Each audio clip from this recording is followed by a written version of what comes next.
What on earth happened in the New South Wales election? This is my summary video. There's good news and there's bad news. The bad news is that the Labor Party smashed the Liberal Party, expectedly. They are in government in every state on the mainland from sea to shining sea, and they're also in government federally. This is totally to be expected. This is what happens when the Liberal Party runs on a left-wing manifesto and completely forsakes their base. The good news is we achieved the goals that we set out to achieve. We defunded the major parties, we helped support conviction parties and provide them with the top of the ballot spots. In fact, they ended up getting the balance of power in the upper house. The Shooters, One Nation, the Liberal Democrats, they've got 6 members between them.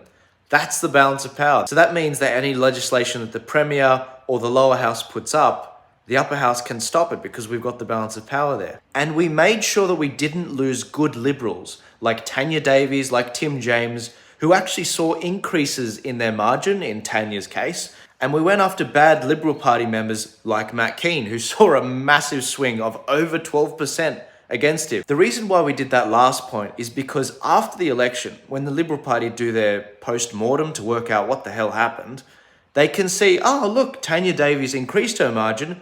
Maybe we need to move more in the freedom direction, in the right-wing direction, in the conservative Christian direction.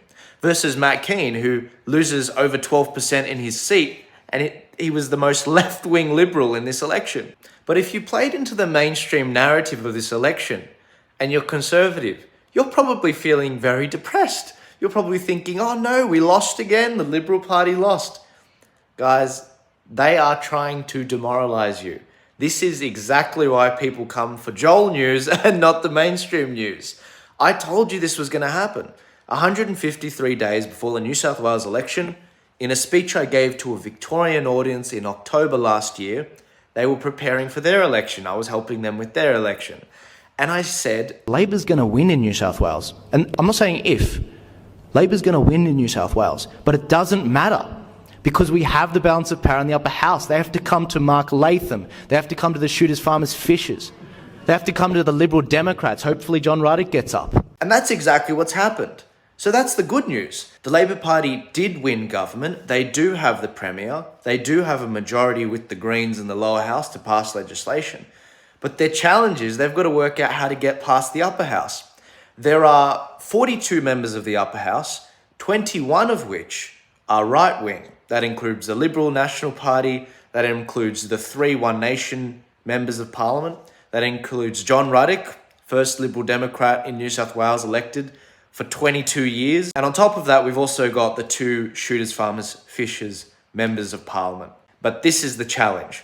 There are also 21 left-wing members of Parliament.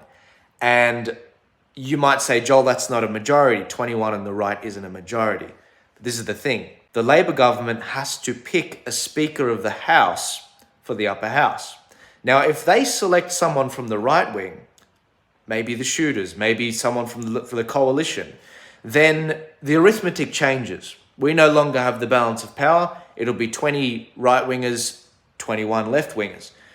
The hope is that the right-wingers, especially the Shooters, don't give in to the pressure. Don't give in to the extra money that they're offering you for the Speaker position. Stay solid, and we will have the numbers to pass whatever we want in the upper house. If a left-winger is picked, if a Labor Party person is picked, then the arithmetic is in our favour. It means we have 21 right-wingers, they have 20 left-wingers. We control the balance of power, and that means that they can't pass legislation through the upper house. So the big key to this is the Shooters, Farmers, Fishers, 2 of them, John Ruddock for the Liberal Democrats, and Mark Latham's 3 MPs in the upper house. They have to stay together.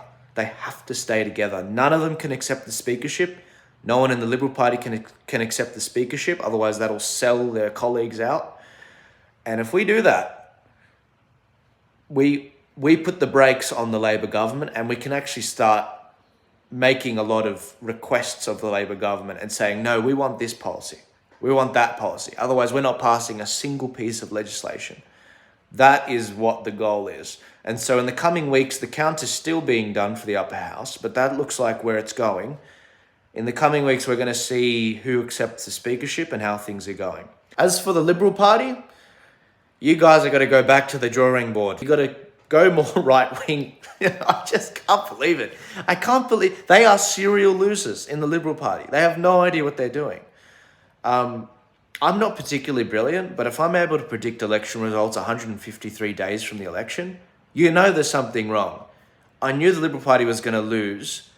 The week after the Victorian election, Dominic Perrottet came out and supported The Voice. I knew 100%, all right, that's it, Labor's won.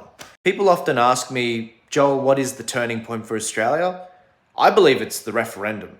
I believe that we're going to beat the voice of the parliament. The entire deck is stacked against us.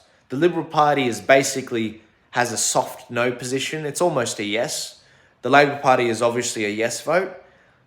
This is going to be our Brexit moment. This will be the turning point for the country. And again, this is coming from someone that predicted the last 3 election results in a row. The federal election last year, the Victorian election, the New South Wales election.